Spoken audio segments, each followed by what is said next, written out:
Assalamualaikum warahmatullahi wabarakatuh.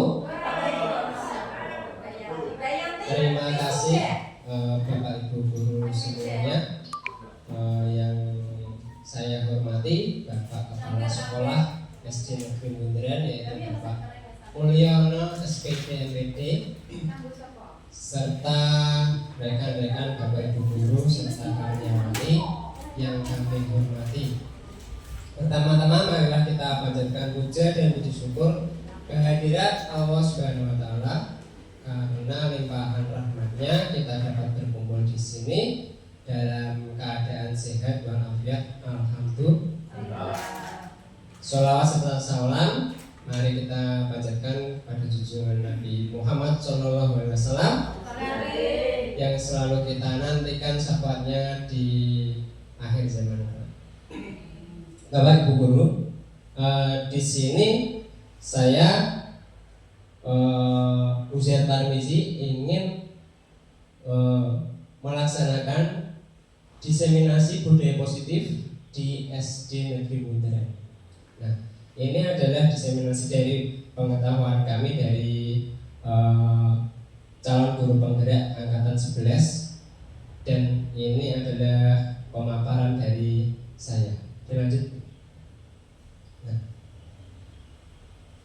Pertama agenda kita adalah yang pertama pembukaan, yang kedua pemahaman, lalu penutup. Nah, pembukaan pada pagi hari ini, marilah kita buka dengan bacaan Bismillahirrahmanirrahim bersama-sama. Bismillahirrahmanirrahim. Ya, selanjutnya pemahaman konsep. Di sini Bapak Ibu guru, apakah Anda setuju dengan pernyataan berikut ini? 1. Hukuman dapat mendisiplinkan anak. Setuju atau tidak? Tidak setuju. Yang kedua, pemberian hukuman dengan hal positif seperti membaca atau membersihkan halaman sekolah dapat meningkatkan kedisiplinan anak. Setuju? Setuju. Yang ketiga, memberi penghargaan dapat meningkatkan motivasi belajar anak. Setuju gak? Setuju ya? Lanjut Bu. Konsep pemahaman budaya positif. Yang pertama, disiplin positif dan nilai-nilai kebajikan universal. Yang kedua, motivasi, teori motivasi, keyakinan kelas, kebutuhan dasar manusia. 5, posisi kontrol, lalu segitiga restitusi. Nanti ini kita bedah bersama-sama untuk konsep pemahaman budaya positif ini. Lanjut Bu.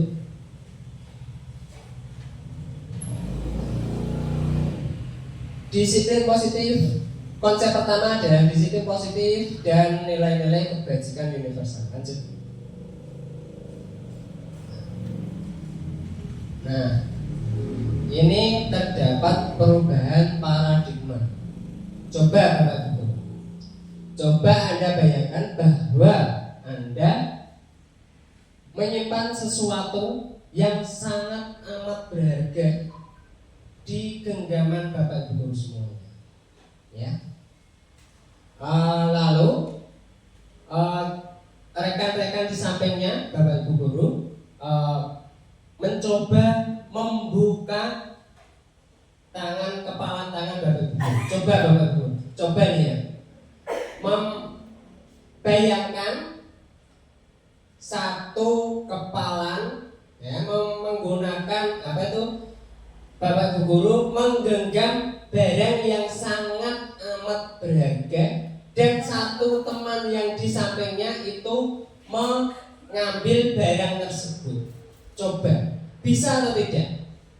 Coba Mbak Bulia, coba dibuka. Nah, pasti Bapak Ibu guru yang menggenggam pasti mempertahankan dengan erat. Sekuat tenaga. Lalu yang mencoba membuka, bisa menggunakan kekerasan boleh, membujuk juga boleh. Contoh mana? Burno, coba aku dibuka, aku tak lihat barang-barangnya itu apa. Kan bisa ya? Kalau kalau sama Burno tidak mau, nggak usah, tetap digenggam. Ya. Nah, dengan menggoda, menghadik atau nek mau, kalau nggak mau tak paksa loh Bu. Kan seperti itu. Lalu apa yang terjadi? Kita sulit untuk membuka kalau tidak ada keinginan dari yang mempunyai barang atau yang menggenggam. Nah, dalam kegiatan ini sebenarnya siapa yang memegang kendali? Siapa yang memegang kendali? Yang memegang kendali adalah yang menggenggam. Ya, lanjut Bu. Nah, tidak membuka kepalan tangan karena instruksi dari awal adalah di dalam kepalan tangan tersebut ada sesuatu yang sangat berharga. Dalam kegiatan ini yang memegang kendali adalah si pengepal tangan. Dia bisa saja mempertahankan kepalanya maupun membukanya sesuai dengan keinginan si pengepal tangan tersebut. Sama seperti kita, sebagai guru, kita adalah pemegang kendali bagi murid, walaupun mereka harus merdeka tanpa paksaan. Tetap kitalah yang akan menuntun dan mengarahkan mereka ke hal-hal yang positif. Jadi Bapak Ibu guru, anak-anak itu adalah di dalam kepalan tangan kita. Kita yang memegang kendali anak-anak, walaupun anak-anak itu adalah dia harus merdeka tanpa paksa. Lanjut Bu. Nah, ini perubahan paradigma teori kontrol ilusi kontrol. Nah, ilusi guru mengontrol murid, ilusi bahwa kritik membuat orang merasa bersalah dapat menguatkan karakter. Ilusi bahwa penguatan positif efektif dan bermanfaat. Ilusi bahwa orang dewasa memiliki hak untuk memaksa. Jadi Bapak Ibu guru dapat membuat ilusi untuk mengontrol muridnya masing-masing.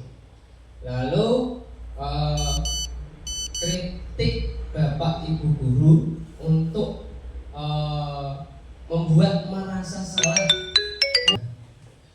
Perubahan paradigma stimulus respon, siapakah yang sungguhnya memiliki kontrol? Nah, stimulus respon itu memiliki ciri-ciri kita mencoba mengubah orang agar pandangan dia atau mereka itu sama dengan kita.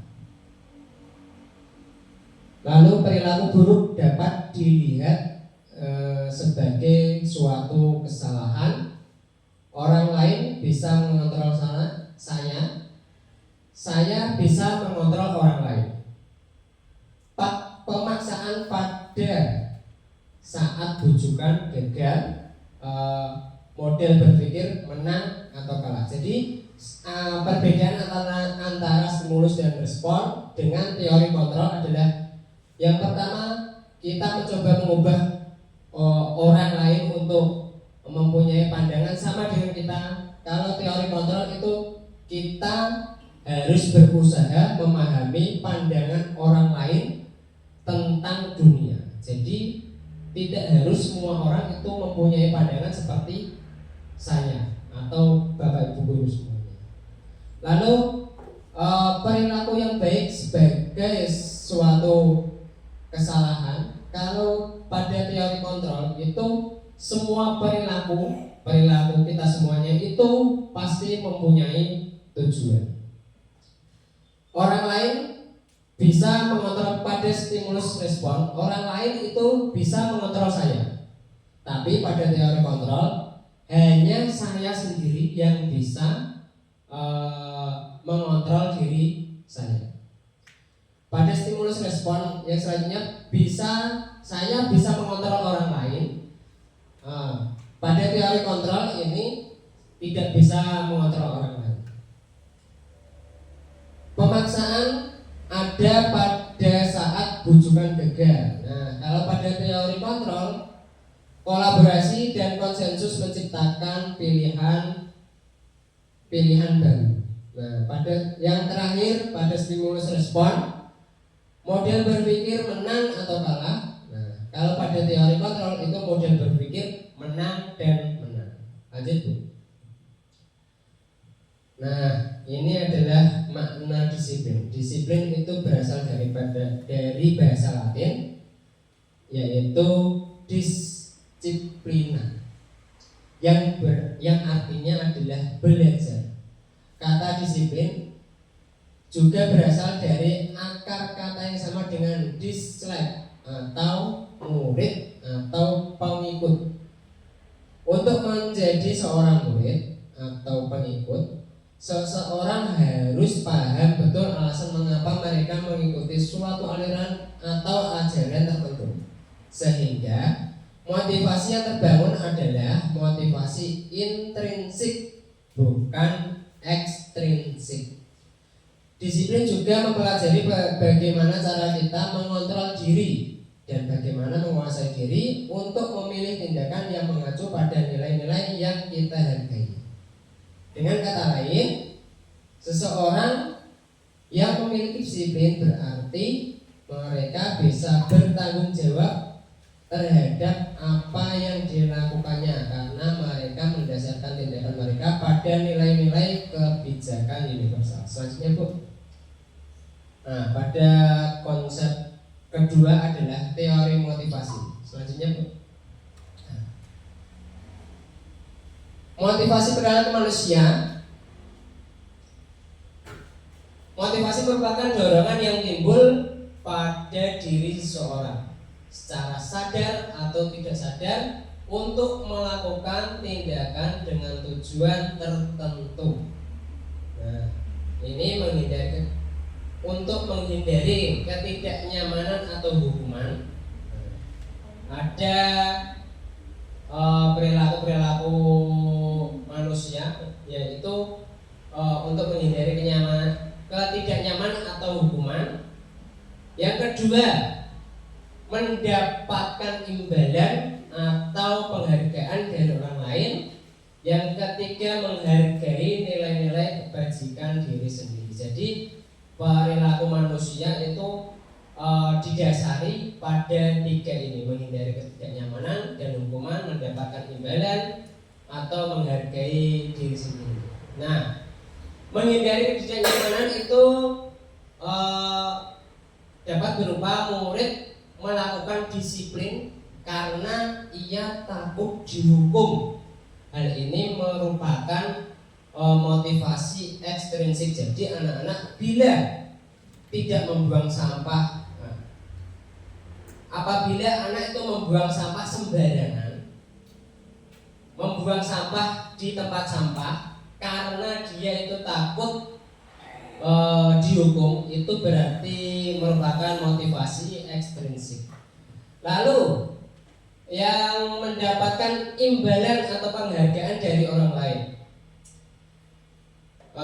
Di sini murid melakukan disiplin diri karena ia ingin mendapatkan imbalan. Katakanlah anak membuang sampah di tempat sampah karena mendapatkan nilai yang bagus. Nah, itu juga motivasi ekstrinsik. Nah, yang ketiga, anak itu membuang sampah karena sadar dia ingin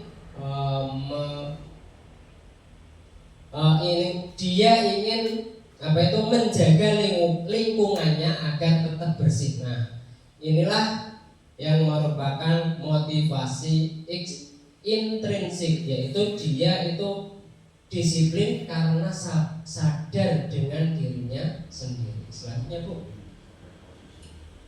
Nah, yang ketiga konsep keyakinan kelas.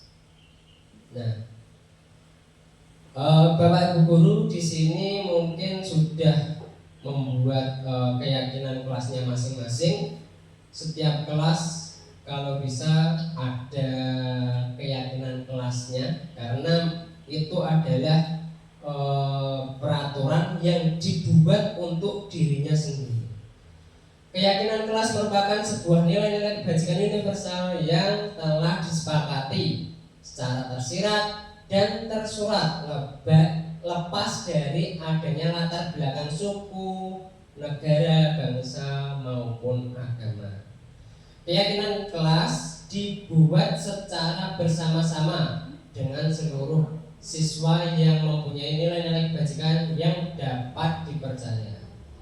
Menurut Gosel 1998, yang sesuatu keyakinan akan lebih memotivasi seseorang dalam atau memotivasi secara intrinsik.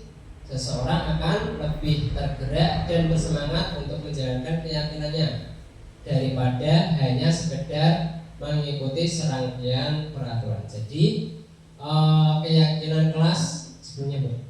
Keyakinan kelas itu sangat penting untuk menjaga peraturan, untuk menjaga suasana kelas kita agar tetap kondusif. Jadi anak-anak itu membuat peraturan yang dibuatnya sendiri, lalu melaksanakan peraturan yang dibuatnya sendiri. Lanjut, Bu.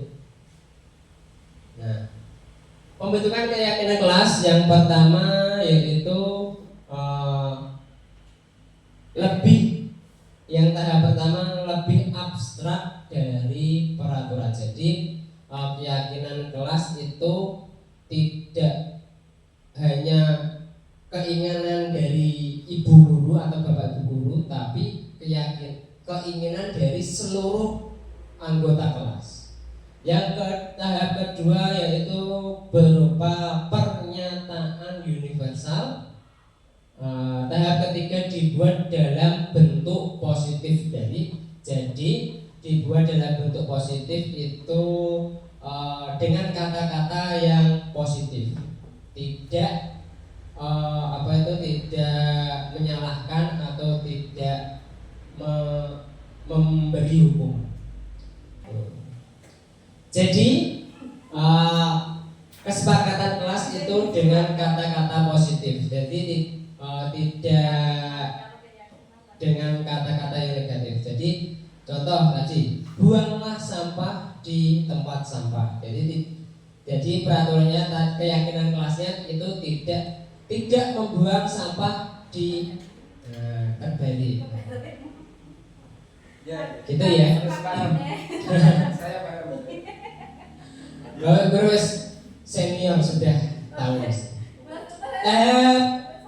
Selanjutnya yaitu sesuai dengan kondisi kelas dan sekolahan agar mudah diterapkan. Sesuai dengan kondisi kelas, cukup paham ya.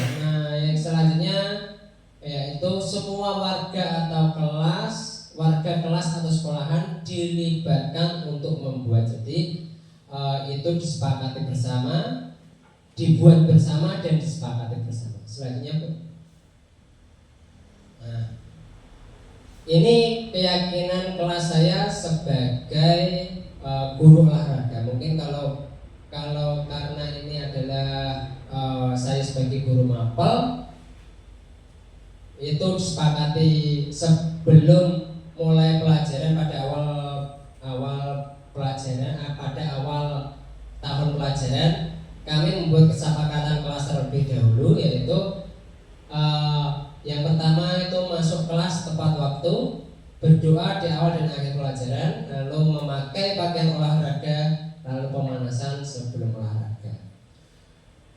Selanjutnya, Bu, konsep keempat yaitu kebutuhan dasar manusia. Nah, kebutuhan dasar manusia itu ada 5, Bapak Guru.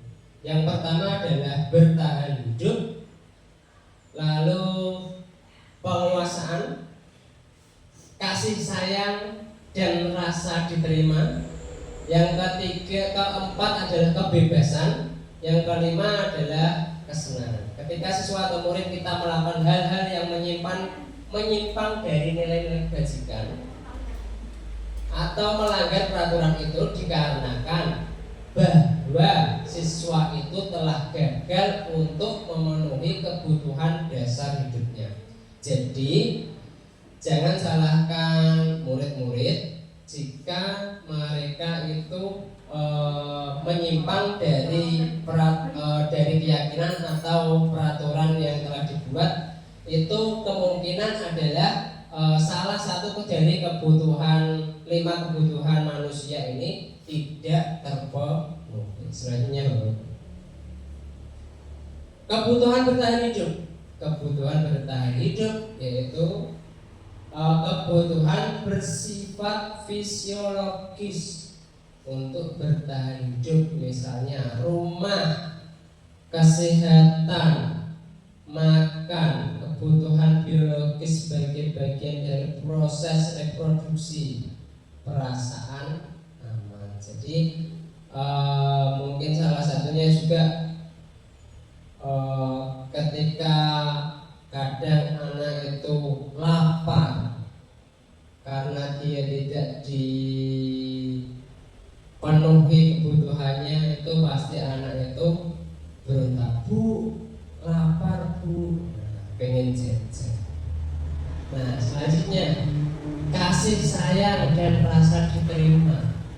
Kebutuhan ini adalah kebutuhan psikologis, kebutuhan untuk disayangi dan diterima orang lain. Kebutuhan ini meliputi kebutuhan akan hubungan dan koneksi sosial, kebutuhan untuk memberi dan menerima kasih sayang, dan kebutuhan untuk merasa menjadi bagian dari suatu kelompok. Keinginan untuk tetap terhubung dengan orang lain seperti teman, keluarga, pasangan hidup, teman kerja, binatang peliharaan, dan kelompok di mana kita tergabung. Jadi mungkin jika anak itu tidak terpenuhi kebutuhan kasih sayangnya atau dikucilkan di kelasnya, itu anak juga akan minder. Paling enggak itu anak itu akan minder.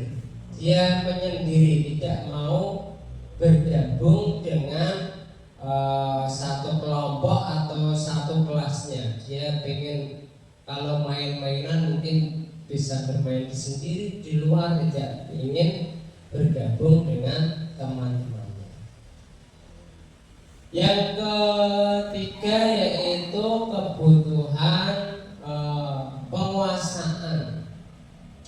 penguasaan atau pengakuan atas kemampuan. Nah, kebutuhan seorang dengan kekuatan untuk mencapai sesuatu, menjadi kompeten, menjadi terampil, diakui atas prestasi dan keterampilan kita, didengarkan dan memiliki rasa harga diri, dan keinginan untuk meninggalkan pengaruh anak-anak yang memiliki kebutuhan dasar akan penguasaan yang tinggi, yang ingin menjadi pemimpin dan suka mengamati sebelum mencoba hal baru, dan akan merasa kecewa jika melakukan sebuah kesalahan. Nah, ini juga kebutuhan dasar manusia, yaitu penguasaan. Jadi jika anak itu tidak diberi kesempatan untuk berekspresi atau menyampaikan gagasannya atau menyampaikan ide-idenya, dia juga mesti akan kurang agak berontak atau agak protes dengan apa yang dia pikirkan, mungkin seperti itu guru. Nah, ini adalah kebutuhan tentang kebebasan. Jadi kebutuhan akan kemandirian, otonomi, memiliki pilihan dan mampu mengendalikan arah hidup seseorang.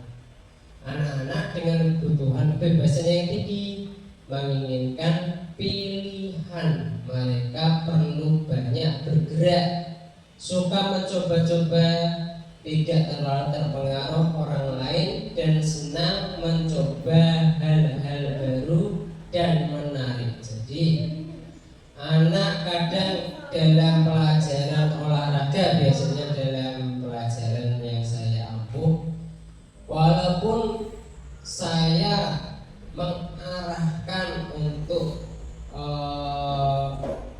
berbuat atau mempraktekkan yang hal-hal yang sudah saya siapkan, tetapi kadang anak itu kurang bebas, merasa terkekang.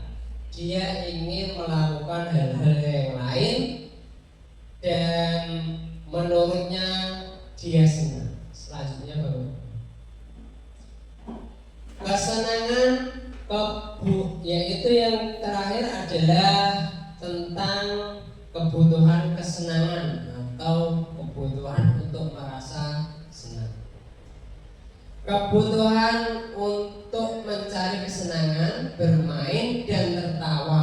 Bayangkan hidup kita tanpa kenikmatan apapun.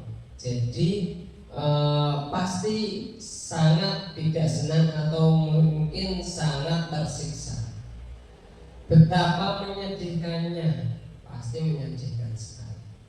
Glaser menghubungkan kebutuhan akan kesenangan dengan belajar. Semua hewan dengan tingkat intelijensi tinggi seperti anjing, lumba-lumba, primata dan lain-lain bermain. Saat mereka bermain, mereka mempelajari keterampilan hidup yang penting. Manusia juga tidak berbeda.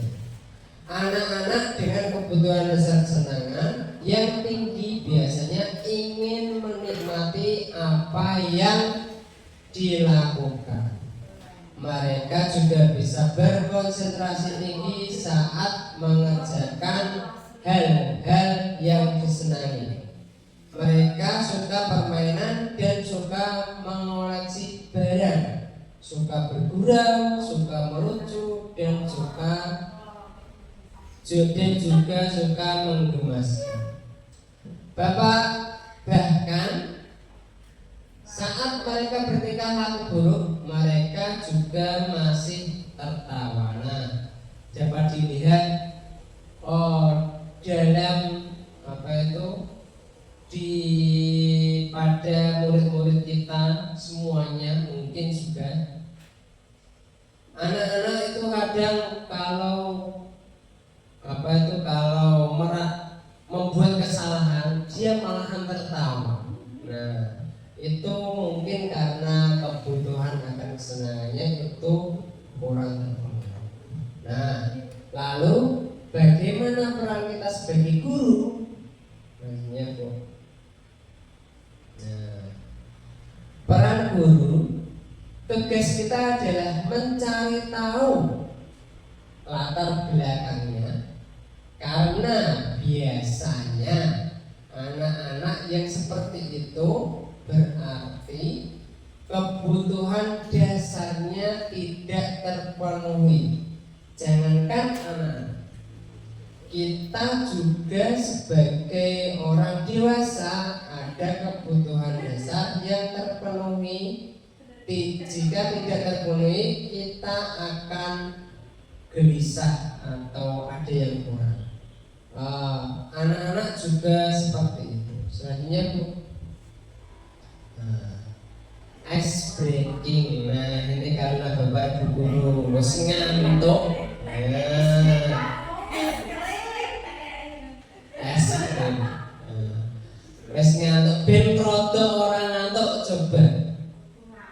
Nah, kita main panjang pendek.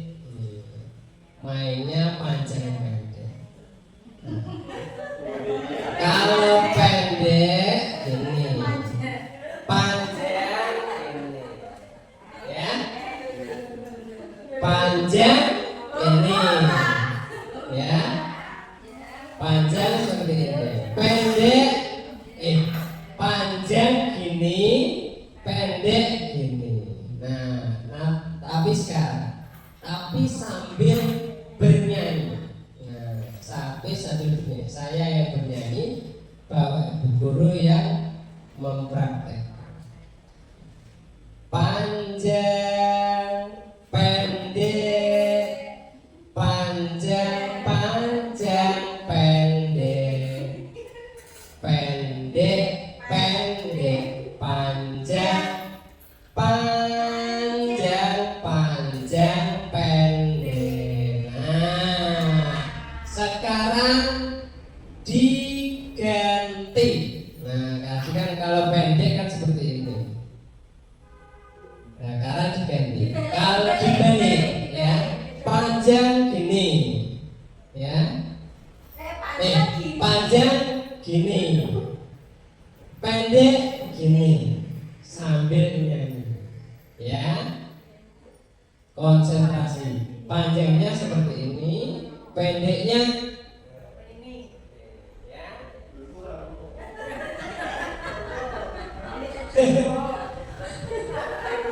Malahan bagus, gak apa-apa, ya. Oke. Panjang, pendek, panjang, panjang, pendek, panjang, pendek, panjang, panjang, pendek, pendek. Lagi. Tepuk tangan dulu lah. Lagi lakukan lagi ya, ya. Dibalik ya. Nah, sambil nyanyi. Saya yang nyanyi, kalau guru yang mempraktekkan. Senengannya sing panjang-panjang itu. Nek sing laki-laki kok senengannya panjang apa pendek? Panjang. Panjang, panjang, panjang, pendek, pendek, pendek, pendek, pendek, panjang, pendek, panjang. Nah, tepuk tangan lagi. Tepuk tangan tuh ya Bu ya. Lanjutnya Bu. Nah, konsep kelima adalah 5 posisi kontrol. Nah, posisi kontrol yaitu program yang dikembangkan dalam penerapan disiplin positif dengan tujuan agar kita sebagai pendidik dapat mengenali diri kita. Selanjutnya,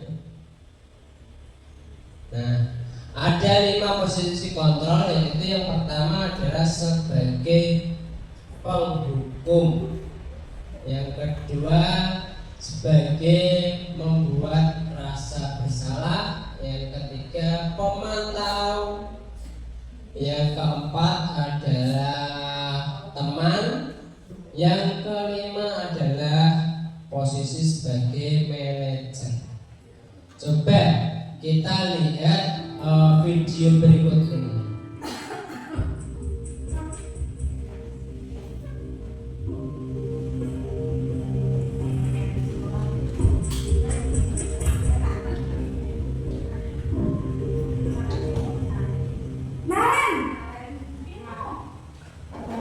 Sini kamu.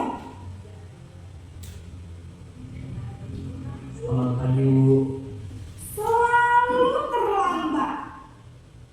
Kamu deh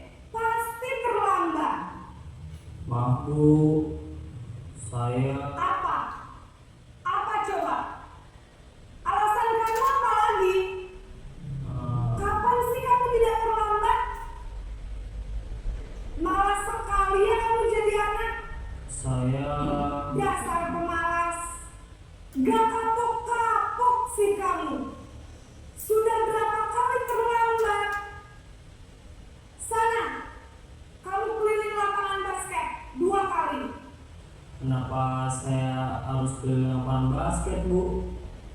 Kenapa? Kamu melawan ibu? Berani-beraninya jawab. Sudah terlambat, masih berani jawab pula. Sekarang keliling lapangan basket 5 kali sekalian. Biar kapok. Cepat. Pergi sana ke lapangan Ini basket. adalah posisi kontrol sebagai penghubung. Ini adalah posisi sebagai pembuat rasa bersalah.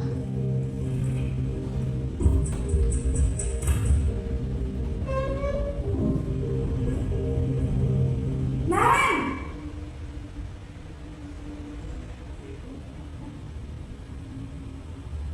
Selamat pagi, Bu. Naren, kamu kenapa terlambat lagi, nak? Ya Tuhan, Naren, kamu senang ya bikin ibu susah ya? Kalau kamu terlambat lagi, nanti ibu yang ditegur bapak kepala sekolah, nak. Disangka ibu tidak bisa membina kamu. Duh, gimana ini? Maaf, Bu. Duh Gusti Naren, kamu suka ya kalau ibu ditegur bapak kepala sekolah? Terus, sekarang ibu harus tulis apa ini di buku absen? Ini kamu sudah sering terlambat loh. Ibu harus apa coba? Maaf, Bu. Maaf sekali. Ya sudah, lain kali jangan bikin ibu susah lagi ya nak ya. Ibu tidak akan kuat lagi kalau kamu begini terus. Bisa jantungan kalau ibu ditegur bapak kepala sekolah. Sana cepat ke kelas. Maaf ya, Bu. Maaf sekali.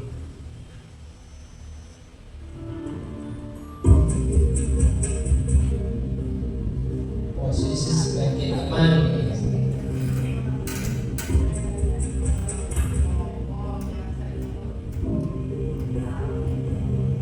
Naren,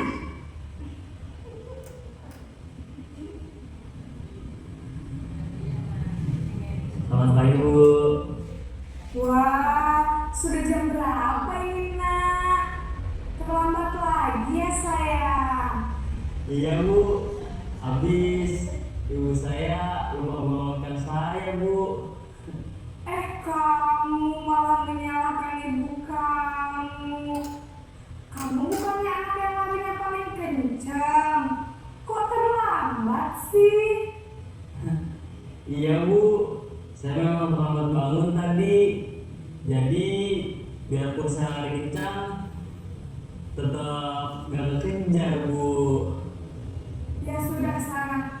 Nanti lain kali larinya lebih kencang lagi ya. Biar gak terlambat lagi. Bikin seneng ibu. Demi ibu. Bisa kan? Bisa lah, Bu. Ya sudah sana masuk kelas. Ibu beresin urusan absen kamu. Kamu ini ada-ada saja.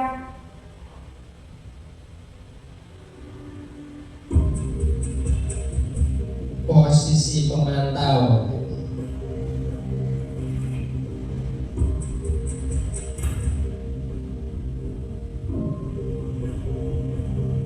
Naren,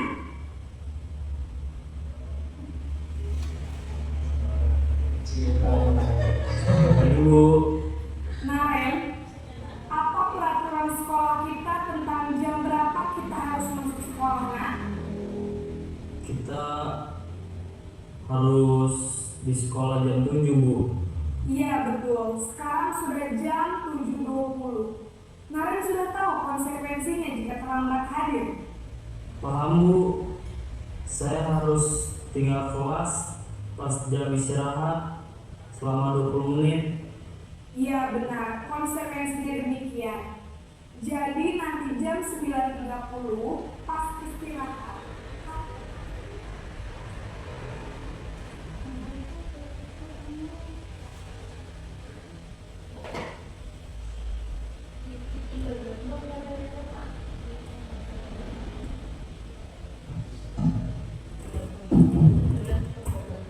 Con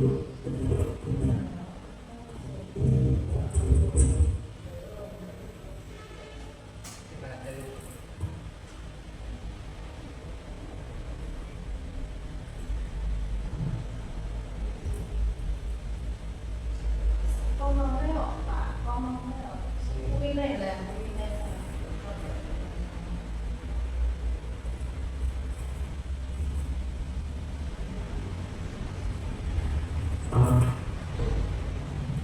Selamat pagi Naren.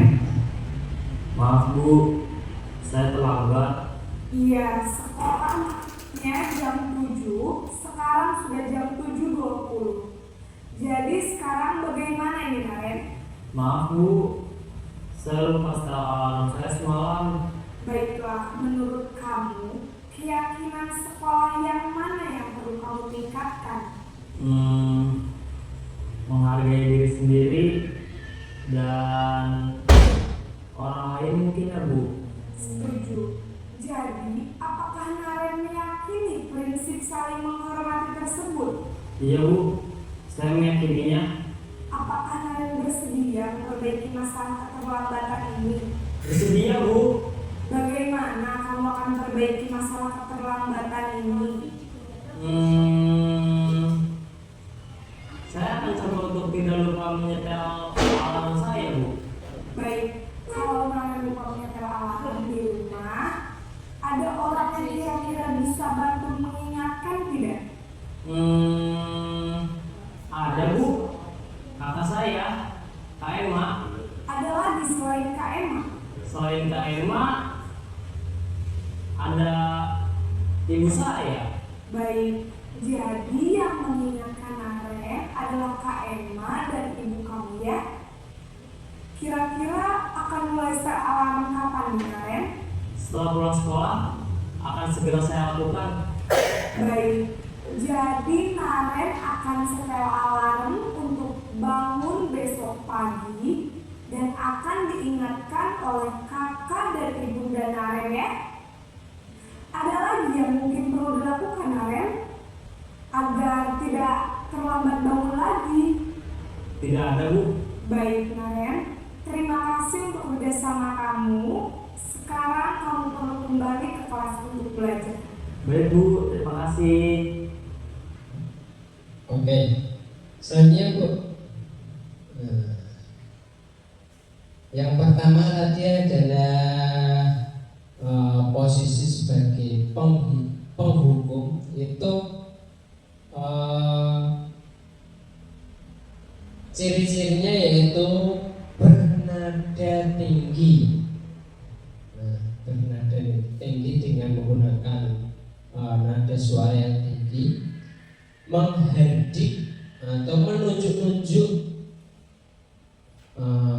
atau berkaca tinggal dan membentak. Ciri-cirinya seperti itu.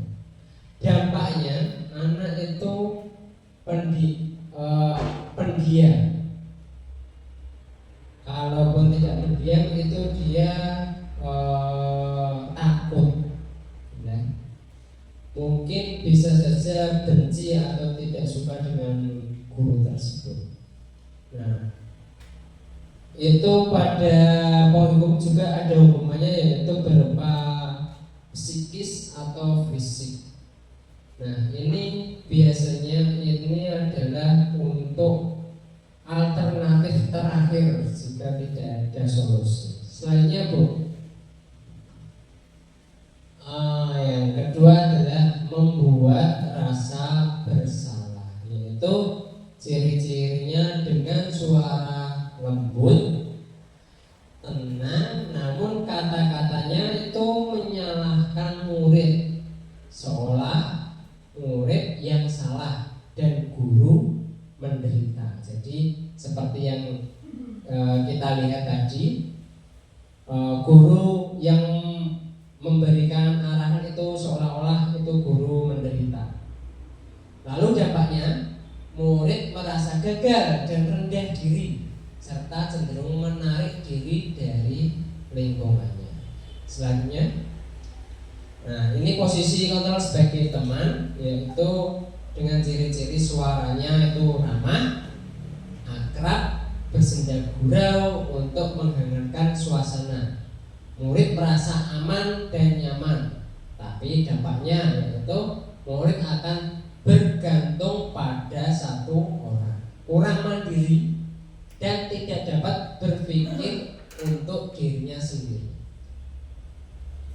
Yang keempat yaitu sebagai posisi kontrol sebagai pemantau, yaitu dengan suaranya itu datar, tidak emosi, tidak bernada tinggi, sesuai dengan peraturan dan konsekuensi, memantau saat menerima sanksi. Jadi sesuai dengan peraturan yang telah dibuat dan konsekuensinya, lalu memantau anak tersebut saat menerima sanksi. Ya, itu dampaknya itu murid akan memikirkan hadiah dan konsekuensi tanpa memikirkan hal-hal yang dituju. Selanjutnya Bu, yang terakhir adalah posisi kontrol sebagai manajer, yaitu ciri-cirinya suaranya itu netral, tidak emosi serta tidak bernada tinggi, mengajukan pertanyaan untuk membuka pemikiran murid, lalu membimbing memecahkan masalahnya sendiri. Jadi anak itu dibimbing untuk memecahkan masalahnya sendiri. Lalu dampaknya, murid itu dapat berperilaku mandiri, bertanggung jawab, dan dapat memecahkan masalah yang telah dibuatnya sendiri. Sebenarnya Bu, posisi kontrol yang apa yang lebih baik menurut Bapak Ibu? Nah, pasti dari sekelima posisi kontrol yang tadi adalah yang terbaik adalah posisi kontrol sebagai manajer. Selanjutnya Bu, nah, memilih posisi kontrol sebagai manajer itu posisi kontrol yang ideal karena itu memberikan solusi. Yang pertama itu memberikan solusi, lalu memberikan kesempatan siswa untuk bertanggung jawab. Yang ketiga itu tidak berdampak buruk, maksudnya dia tidak mengalami sakit hati, ya. Anak itu tidak mengalami sakit hati karena solusinya dibuat sendiri dan dilaksanakan sendiri. Lalu tidak putus asa sehingga membangkitkan siswa untuk berubah. Jadi motivasi intrinsiknya itu lahir sendiri, menjadi lebih baik lagi sehingga terbentuk budaya positifnya. Nah, karena timbul motivasi intrinsik tadi, jadi budaya positifnya anak tersebut itu dapat timbul sendiri. Selanjutnya Bu, memahami 5 posisi kontrol kita sebagai guru adalah salah satu cara untuk mewujudkan budaya positif yang harus kita terapkan di sekolah agar menghasilkan peserta didik yang memiliki karakter yang berprofil pelajar Pancasila. Selanjutnya Bu, nah ini yang terakhir adalah segitiga restitusi. Nah, segitiga restitusi itu ada tiga hal. Yang pertama adalah menstabilkan identitas. Jadi sebelum kita bahas nanti, yang pertama adalah menstabilkan identitas. Lalu yang kedua, validasi tindakan yang salah dan menanyakan keyakinan. Restitusi adalah proses dialog antara guru atau orang tua bersama murid agar dapat menghasilkan murid yang mandiri dan bertanggung jawab. Menitik pada posisi kontrol guru sebagai manajer, aspek yang dikembangkan murid adalah aspek intrinsik, sehingga penanaman nilai kebajikan akan tumbuh dan menjadi kebiasaan-kebiasaan, sehingga tumbuh karakter yang baik. Selanjutnya Bu, Ini tadi segitiga restitusi yang pertama, stabilkan identitas, validasi tindakan yang salah, dan menanyakan keyakinan. Selanjutnya, menstabilkan identitas, yaitu yang pertama itu berdasarkan prinsip membuat kesalahan adalah bagian dari proses pembelajaran. Tidak mengkritik kesalahan seorang siswa saat siswa mengalami identitas yang gagal. Itu salah satu ini contoh pertanyaan-pertanyaan pada saat restitusi, yaitu yang pertama, suatu kesalahan adalah hal yang wajar. Jadi semua orang, semua anak itu pasti mempunyai kesalahan, dan tidak ada manusia yang sempurna. Di dunia ini memang tidak ada manusia yang sempurna. Dan yang ketiga, kita bisa memperbaiki masalah ini. Jadi kita yang bisa memperbaiki masalah yang kita. Selanjutnya, Bu. Yang kedua adalah validasi tindakan yang salah. Berdasarkan prinsip, setiap perilaku berupaya memenuhi untuk kebutuhan tertentu, mengenali tujuan murid dan kebutuhan murid untuk memperbaiki hubungan. Nah, terdapat pernyataan yaitu yang pertama, kamu bisa saja melakukan hal yang gegabah lebih dari ini. Yang kedua, kamu melakukan ini pasti ada alasannya. Jadi contohkanlah tadi, nanti kita bahas selanjutnya saja. Selanjutnya, Bu, menanyakan keyakinan. Setelah divalidasi dan stabil, maka siap dikaitkan untuk keyakinannya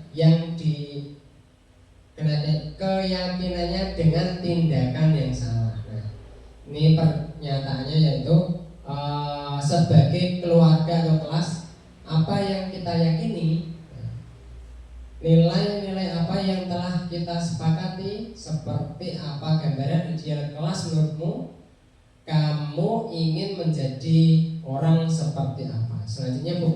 Nah, perlu kita ingat yaitu perilaku yang salah perlu dikaitkan dengan kesepakatan kelas. Jadi dalam restitusi, proses restitusi, yaitu perilaku yang salah itu kita kaitkan dengan kesepakatan kelas, yang seperti video tadi yang pada posisi manajer. Pertama, ibu itu yang ibu gurunya itu menanyakan.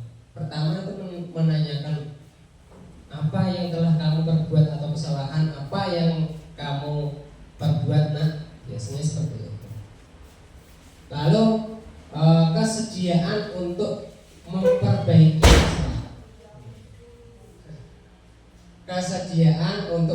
masalah. Contohnya seperti ini. Nah, kamu pengen lebih baik lagi atau tidak? Kalau ingin, nanti kamu pengen seperti bagaimana? Bagaimana caranya? Lalu pemecahan masalahnya juga harus relevan. Jadi contohnya tadi yang video posisi manajer itu anaknya berangkatnya telat karena bangunnya kesiangan. Nah, pemecahan masalahnya juga harus relevan. Bagaimana cara kamu untuk mengatasi masalah tersebut? Jadi tadi anaknya sendiri yang berbicara, saya akan menghidupkan alarm agar tidak terlambat lagi. Kalau alarmnya mati, nanti bisa dibangunkan oleh kakak atau ibu. Lalu yang selanjutnya, adanya usaha untuk memperbaiki masalah. Yang terakhir, perlu menanyakan waktu kapan akan memperbaiki masalah. Jadi yang terakhir itu kita menanyakan, kamu kapan untuk memperbaiki masalahmu sebenarnya. Mulai dari kapan kamu bisa berperilaku lebih baik lagi. Selanjutnya, Bu. kesimpulannya yaitu dengan memahami segitiga restitusi diharapkan kita sebagai pendidik dapat memposisikan diri sebagai manajer dengan mengajukan pertanyaan-pertanyaan bermakna yang dapat membuat murid lebih percaya diri, bertanggung jawab, dan mandiri serta merdeka. Selanjutnya Bu. Nah, kesimpulan selanjutnya, untuk mewujudkan positif di kelas, untuk mewujudkan budaya positif di kelas, untuk mewujudkan budaya positif di sekolah, butuh proses yang melibatkan berbagai pihak di sekolah. Tidak bisa kita lakukan sendiri. Mari kita bersama-sama bergandengan tangan, saling mendukung, saling berkolaborasi untuk mewujudkan budaya positif di sekolah kita demi anak-anak kita dan demi masa depan bangsa kita. Mari kita sama-sama saling belajar memposisikan diri kita, saling belajar memahami kebutuhan dasar peserta didik kita. Mudah-mudahan kita usaha kita untuk berproses menjadi lebih baik lagi dan dapat membawa dampak yang baik untuk murid serta bangsa Indonesia, mengantarkan murid kita mencapai kebahagiaan dan keselamatan yang setinggi-tingginya. Terima kasih Bapak Ibu Guru untuk waktunya kita dapat berkumpul di sini. Sebelum saya akhiri, apakah Bapak Ibu Guru ada pertanyaan? Ibu, monggo. Ya, baik. Tadi disampaikan materi tentang keyakinan kelas ya, Pak Uzen. Nah, ini pertanyaan saya, kapan waktunya kita membuat keyakinan kelas? Apakah di awal pembelajaran, di awal tahun, atau ketika ada siswa yang bersalah baru kita buat keyakinan kelas, atau bagaimana? Mohon pencerahannya. Terima kasih. Terima kasih Bu atas pertanyaannya. Untuk membuat keyakinan kelas tersebut, lebih baik itu kita buat pada awal tahun pelajaran. Jadi pada saat masuk pertama kali setelah liburan, pada saat masuk setelah setelah MPLS, nah kita membuat kesepakatan kelas yang kita sepakati bersama, kita buat bersama murid-murid semuanya.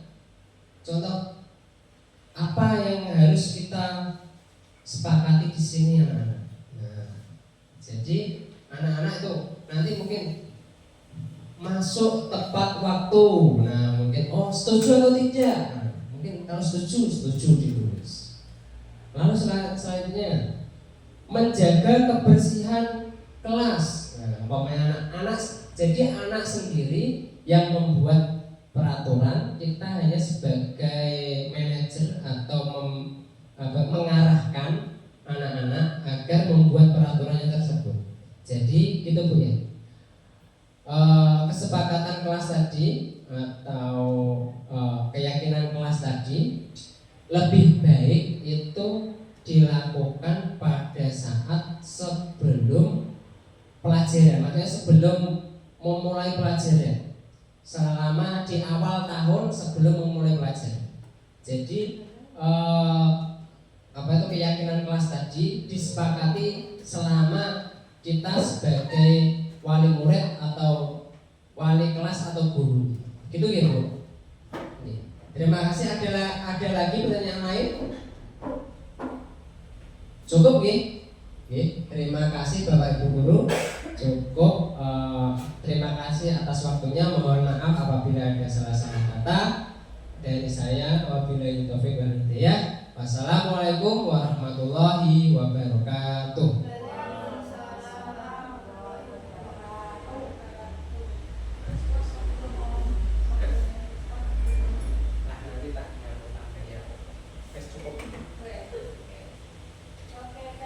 Iya. Matur suwun, matur suwun. Ngantuk apik ini, guys. Lah ngapa kafe Mas kok diisi? Hah? Ngapa?